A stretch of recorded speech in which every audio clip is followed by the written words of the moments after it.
Good afternoon and welcome to your 4:30 bulletin. I'm Michael Donahue.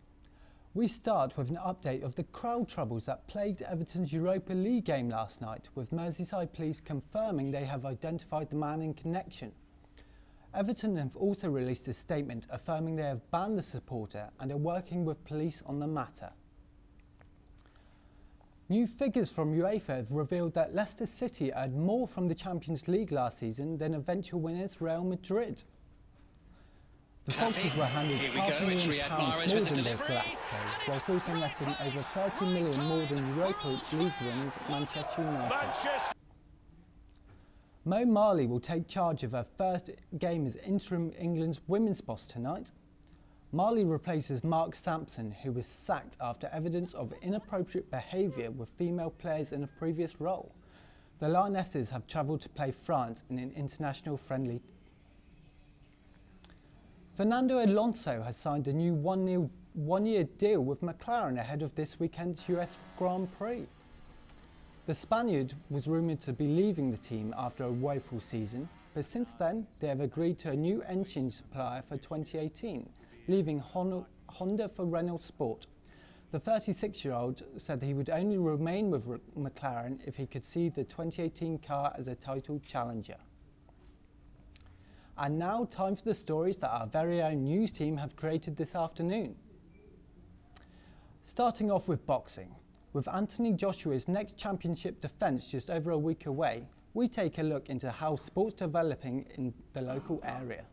Whilst many may be taking up boxing to become the next Anthony Joshua, local coach Steve Barnes doesn't actually think it's bringing in many new boxers, but rather inspiring the current generation to strive for an even higher level. With Joshua's next fight in 8 days, Barnes has been full of praise for how Joshua and other boxers conduct themselves.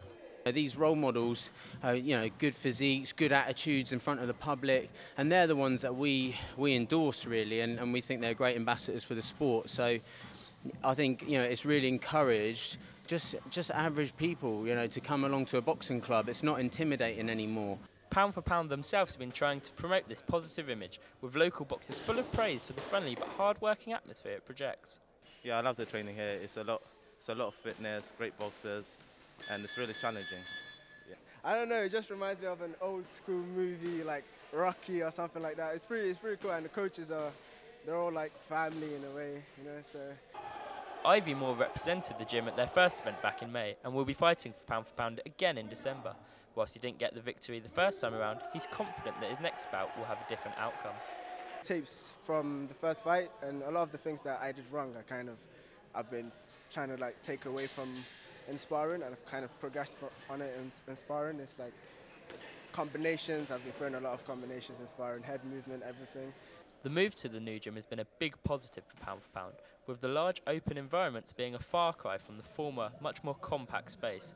Coach Jack Aitchison is thrilled with how the move has allowed for more variety in training. You can kind of use whatever you want, whereas the other place was kind of little rooms that was just more awkward. So you've got the weight section down here as well, so the boxers can use it at the same time.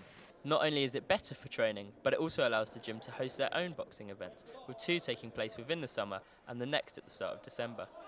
The first 2 events were a huge success for Steve and the team, and he has even bigger plans for the future of the gym. So, we want the extra lighting, we want the extra sound, we want the extra people, the food, we've got a drinks license, and, ideally we want viewing balconies and all the rest of it. I really see we've got this place for 15 years, and I'm going to put my heart and soul and everything into it. With ideas this large for the premier boxing venue in Southampton, if the ability level of the sport can rise accordingly, the buzz around British boxing could be set to stay. Jack Stevens, Solent Sports News. Southampton Solent's women rugby team pre-season training is well underway of the upcoming season. Joe Crabb went to see if they can replicate their success from last season. Solent ladies are looking to pick up where they left off last season, and training has already begun ahead of their season opener on the 1st of November. Pitch captain Wendy Fox and club captain Hannah Sperling believes the fresh intake of experienced players is what will take them to the next level. I think this year, because I was pitched last year, I've seen a lot more intake of freshers. Definitely a lot more that have played before. Last year, I think nobody had played before. So this year, we've got about 4 or 5 that have played. So we've got a bit of experience, along with the 2nd and 3rd years that have previously played. Yeah, we've got a good set of girls this year, so we're going to smash it. With the squad being patched up and ready to go, Solent feel they are ready to take on a fresh challenge, starting with the recently relegated Aberystwyth women's rugby team. New team to our league. I think they've come down from the league above. I think it's going to be a really hard game, but I really hope with the experience of the previous girls and the new girls that we've had come in that have played before, it'll be a really good game and a good first game for the freshers that haven't played. Yeah, it'll be a great experience for them considering how hard of a game it is. Even if we come out with a loss or a win, we'll make sure that we know what we have to improve on for the next game. Head coach Gary Banks believes it's not a lack of talent, but a lack of self-belief that's holding the team back during pre-season. A bit more consistency, a bit more confidence in the team. I think that's what happens with any new team and new players. We get players that have never played this game before and lack a little bit of confidence, and no matter how hard you try and build it up, they still doubt themselves. I never doubt them, they've just got to believe in themselves, and maybe a little bit more of that could see us through. Banks does, however, admit that he misses the edge of having a rival club within the same division. This follows the University of Southampton's Women's Club promotion after winning the division last year. It's always a bit of edge. I mean, we've beaten them the past couple of times that we've played them, which is always nice. Never beaten them before about 3 seasons ago, and we seem to be turning them over reasonably regularly. So yeah, we'll miss that. The most important thing for Banks, however, is that his soon-to-be leaving players continue playing rugby at club level. To make sure that at the end of the season, any of the players that are leaving us go on to play at club rugby. Quite a few of them have never played before, so success for me is keeping the girls in the game. Not necessarily the cups that these guys are after, that would be nice, but keeping people in the game and making sure that they enjoy it for as long as I've played it. With a 100% increase in fresher turnover, the Solent ladies believe this can help boost confidence levels in the team. The difference has been that more experienced players have come in. Normally we get maybe 2 in the freshers intake. This time I think we've got 4, so we've doubled that, which is always quite useful. Helps supplement the players that have been here for a few years, and also helps give the other freshers who've got no experience at all a bit more confidence. Following England's Women's World Cup success in 2014, Solent ladies are just one of hundreds of clubs who have seen an increase in participation levels. Since 2014, women's rugby has seen an increase of 11,000 weekly participants per the BBC. With the first game of the season fast approaching, can the Solent ladies get enough practice sessions in to replicate the success of last season? Joseph Crabb, Solent Sports News.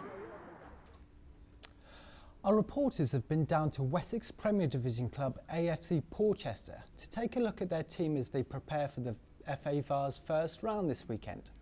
After being dumped by Southampton's academy, the club's top goal scorer Bobby Scott has bagged 22 goals in 19 games for the club so far this term. Gale force winds, torrential rain and freezing cold.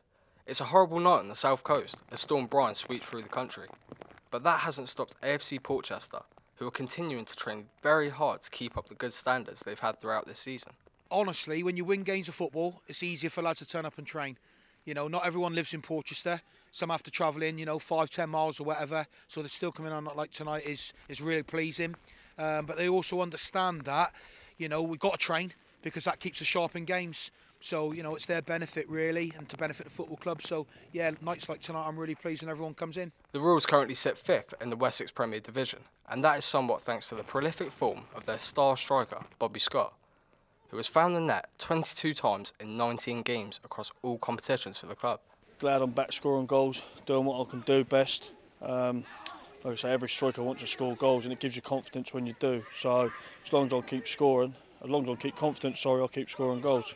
The 24-year-old has struggled with injuries over the past 2 years and was previously released by Southampton's academy. In the past, people said that he was one of the shining lights in the area, hence, the side he played in down at Southampton. They obviously, for whatever reason, just didn't take that punt with him. And, there's thousands of kids that are real good in the non-league that could have played pro football. And sometimes it can just be that one little thing that a coach doesn't see or says, he's not quite for me. So we're pleased because clearly he's doing the business for us. Maybe when he's retired, he might look back on it and go, cool, I missed an opportunity at pro level, but hopefully he makes the most of non-league football. However, Porchester aren't just a one-man team. The strength and depth in their squad means that they are well equipped should any of Scott's injuries reappear. I'm always worried about my players about getting injured, that's for sure. And someone who scores goals, you certainly don't want to lose them. But we're very lucky. We've got a couple of other strikers here that. Baldacchino scored 6 on Tuesday. You know, he's got 9 this season as well, so that's been good. Big Andy Todd, who's a Navy lad of ours, has scored goals. You know, we get them from everywhere. Just so happens that Bob's our sort of like main supply at the minute. Despite only 3 defeats in their opening 12 league games, manager Ian Saunders is striving for perfection from his side to achieve promotion. As a football club, we're very ambitious, and you know, we're looking to get the next level of football. So that's really my remit from the chairman this year, is to try and get us into the top 3 and try and get promotion. So, you know, so far things has been okay. We've already lost 3, which isn't good.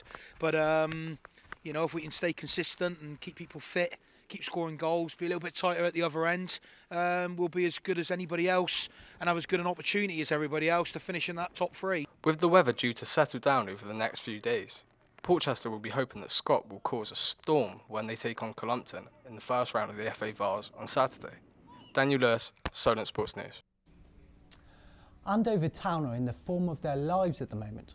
They're on an 11-game unbeaten run, and their new signing, George Hallahan, has scored 4 in his first 4 games. Our reporters went down to the club to see how he's getting on. There's plenty to be happy about at Andover Town at the moment. They haven't lost since early September, and a 4-0 cup win against Fleetlands extended their unbeaten run to 11 games.